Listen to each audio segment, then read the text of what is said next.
শয়তানের মুখোশ খুলে যাবে। শয়তান কেটা স্যার?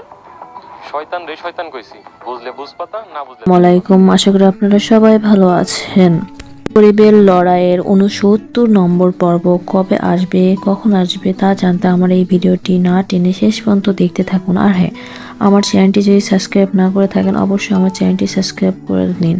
68 নম্বর পর্বে দেখা যায় রতন কোম্পানির লোককে ধরিয়ে দেয়। এটা জানার পর মোড়ল মশাই আরো ক্ষেপে যায়। তারপর দেখা যায় যে সোহাগের পরিবার তাদের বাড়িতে ওঠে। কোম্পানির লোক কি বলবে মোড়ল মশাই এর সঙ্গে জড়িত আছে, নাকি সোহাগকে ফেঁসে দিবে কোম্পানির লোক? শেষ পর্যন্ত কি পারবে সোহাগ নিজেকে নির্দোষ প্রমাণ করতে? ধনী গরিবের লড়াই 69 নম্বর পর্বে দেখা যাবে যে মোড়ল মশাইয়ের মুখোশ খুলে গিয়েছে। আর বন্ধুরা, আমার এই ভিডিওটি যদি ভালো লেগে থাকে অবশ্যই একটা কমেন্ট করে জানাবেন এবং শেয়ার করতে